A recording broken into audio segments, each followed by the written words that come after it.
You ever hear something so soft, so gentle, that it makes your skin crawl? That's how it started. Just this faint ting-ting-ting sound, like tiny glass bells knocking in the wind. It was coming from the tree behind my cousin's house.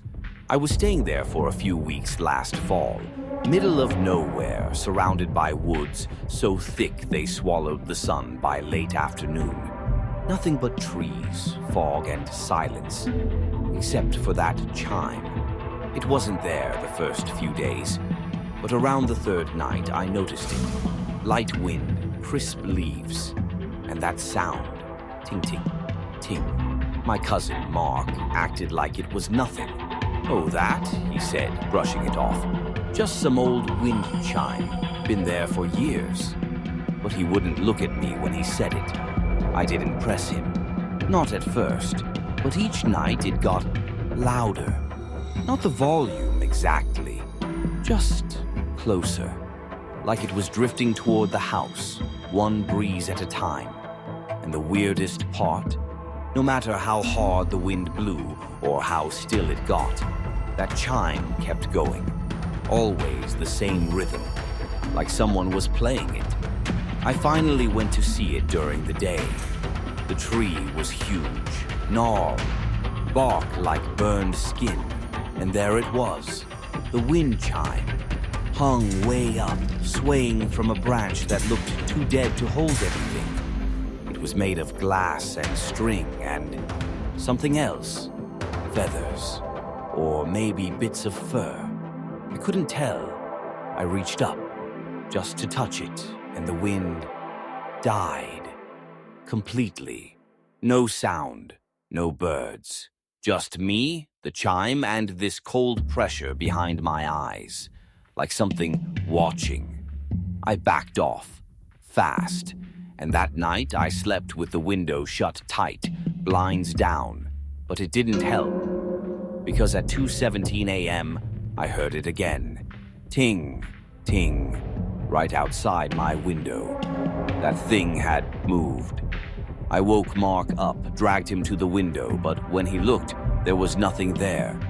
No chime, no wind, just the black, pulsing forest. He told me I was dreaming.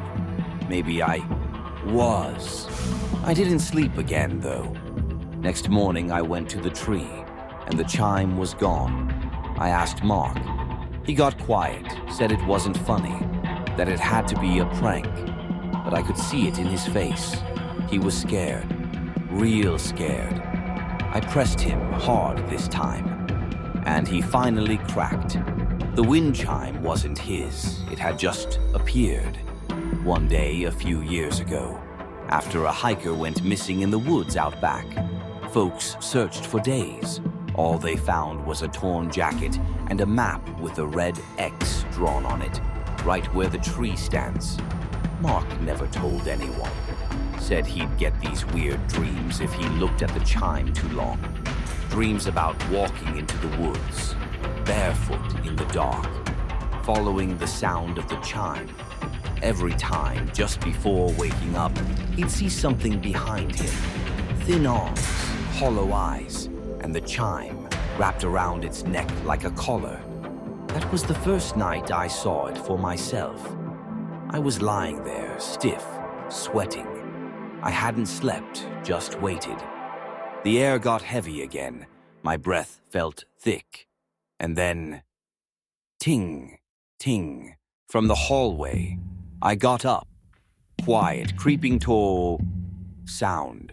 It was coming from the end of the hall, right where the attic door was. The attic we never went into. And then the chime stopped. I don't remember opening the door. I just remember standing there, staring up into the darkness above, and hearing it again. But this time, it wasn't the chime. It was whispering, faint, like wind through teeth. I slammed the door shut and didn't sleep for the rest of the night. The next morning, I packed my bags, told Mark I was leaving early. He didn't argue, just nodded and stared out the window at the woods like he was counting the trees. As I reached the end of the driveway, I saw it, The chime, hanging from my car's antenna, and this time it wasn't swaying. It was still, dead still. I yanked it off and threw it into the woods. It hit the ground with a crack.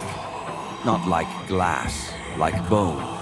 And I swear the second it landed, the trees shuddered. Not moved, not blew. Shuddered. Like they were breathing in. I floored it, drove until I couldn't see trees anymore. Didn't look back. But here's the part that still messes with me. A week later, I got a package in the mail. No return address, just a box. Inside, wrapped in brown paper, was that same wind chime. And a note. It said, "Don't throw it away. It follows." I moved, changed numbers, tossed the chime into a river 3 states away. It still found me. Last night, the power flickered. The lights buzzed. I opened my bedroom window just to get some air. And there it was, hanging in the tree outside, swaying slowly. Ting, ting. So if you hear a chime in the dark, don't follow it. Don't look for it. And whatever you do, don't touch it. Because once you hear it, it's already too late.